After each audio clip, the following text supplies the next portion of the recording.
Deixa já mais eu te velho. perguntar sobre aprendizagem de comportamento agora. Tá? A gente vai dar uma guinada aqui no tema, mas eu acho que isso é importante.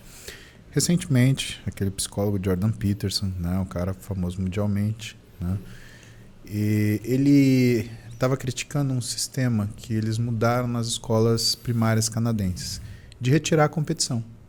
Tiraram. Então não tem mais, por exemplo, futebol, né? Eles fazem competições onde todo mundo vence. Ô, louco, não tem o perdedor e o vencedor. Exatamente. E qual a explicação deles para tirar o perdedor e o vencedor? Tirar a frustração Do perdedor. Do perdedor. Legal. Pô, mas isso é muito perigoso, cara.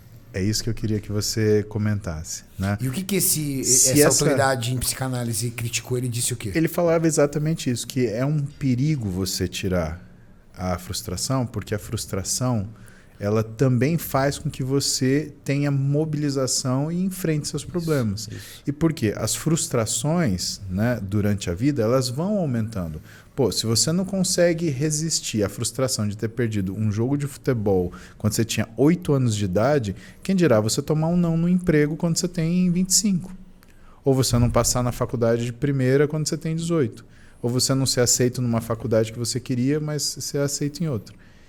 Então ele alega que quando você tem a frustração, ela também é importante à medida que é uma experiência que você vivenciará na sua vida, independente daquilo que aconteça. Você não tem uma vida sem frustração. Isso não existe, isso é artificial. No mínimo, você tem que pelo menos tomar um toco de uma menina uma vez. Exatamente. Para você, né, saber lidar com isso. Né? E que é a grande diferença entre desistir e recuar. Né? Desistir nem vou competir, eu vou abrir mão porque assim eu fico seguro. Recuar, não. Eu vou dar 2 passos para trás, mas para pegar impulso, porque eu vou pegar impulso e vou me jogar para frente. Então, eu queria que você comentasse um pouquinho dessa questão em relação ao comportamento, né, do risco, principalmente de você poupar as outras pessoas de frustrações. Nesse caso, a gente tem isso. Então, eu queria que você Mas é legal ele falar, porque tem pessoas que têm filhos. Exatamente. E essa super proteção está muito ligado também a criar um círculo que não tenha frustrações. Sim. Coisas, por exemplo, como você vê, eu vejo de mães em relação de alguns pacientes que eu tenho que são obesos. Né? Eu tenho muita dificuldade, às vezes, com a mãe. Ai, mas tadinho, ele quer. Cara, isso é um problema. Ai, mas tadinho, ele estava triste. E a pessoa, ela é um pouco manipuladora. Sim. E o cara vai manipular a mãe dele, vai manipular o pai. Eu tinha um colega obeso, casado, sabe o que ele fazia? Corria pra mãe. Pra comer. Ele sabe que funciona, né, a mãe tava esperando ele com o bolo lá, tadinho do filho. Entendeu? Então tem esse exemplo, mas eu acho que começa daí e eu acho isso eu dou razão pro Jordan. Eu acho que você precisa ter competição, você precisa ter cooperação, mas você precisa ter competição. Porque se você coloca numa situação onde não tem perdedor, não tem ganhador, por que eu vou me esforçar? Exato. 2 coisas importantíssimas. Fato. Tem um neurocientista francês chamado Michael Desmourguet. Ele publicou um livro muito impactante foi traduzido para o Brasil recentemente, intitulado A Fábrica de Cretinos Digitais. Caramba, velho. Conhecemos alguns. Não, mas ele fala que pela primeira vez na história as crianças de hoje vão ter um QI menor que os pais, cara. Ô, louco. Então foi sério? O Desmourguet que falou isso?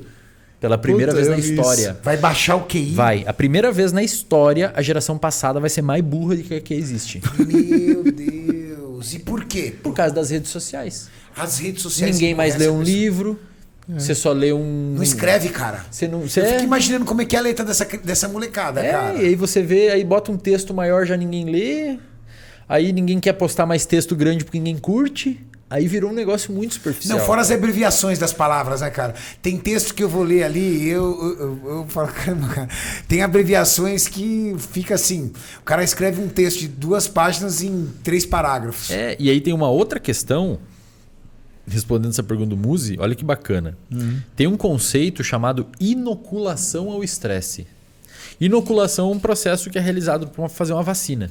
Você inativa o vírus, injeta o vírus em você, fragmentado, seu sistema imunológico cria uma Anticorpo? anticorpo, uma resistência a exposições àquele vírus no futuro. Os neurocientistas hoje têm demonstrado que você consegue vacinar o seu filho contra o estresse. Só que não é uma vacina que você toma. Você submete o seu filho a pequenos estressores. Quando você faz isso quando você vai estudar isso, você percebe que ao pegar um organismo não muito velho, então uma criança / um adolescente, e submeter ele a pequenos estressores, na idade adulta, o eixo HPA, hipotálamo pituitário adrenal, que é o eixo de resposta ao estresse, você precisa dar um estímulo muito maior para ele responder. É como se o menino ficasse casca grossa? Isso. É a casca grossa fisiológica. Ele se vacinou contra o estresse. Deram pequenas doses de estresse quando pequeno e depois ele fica mais casca grossa. Só que em compensação, quando ele não tem essa dose, ele vira um mimizento. Isso. Aí qualquer coisa ativa muito cortisol. E aí o que é o famoso Nutella. Aí o que é expor ao estresse a criança? Cara, se o seu filho você e o seu filho no shopping e ele quer pedir um suco e ele fala assim: papai, chama o garçom, eu quero um suco. Fala, chama você. Chama você, o filho. Chama você, filho. Chama o garçom ali. Fala, moço, eu gostaria de um suco. Não, mas eu tenho vergonha. Não, chama ele. Que legal. Não, mas eu tenho vergonha. Não, você precisa chamar ele. Se você ficar sempre resolvendo tudo cara, pra ele. Aí a professora dá uma nota meio ruim, um 6, já liga lá e xinga a escola inteira, porque eu pago isso, como é que meu filho chegou em casa chorando? Velho, como assim, velho? Estuda um pouquinho mais, filho. Você tirou 6, agora tem que botar um pouquinho mais de esforço. Então, se você tira isso, cara, como é que você tira isso da criança? Como é que você vai modular o comportamento de uma criança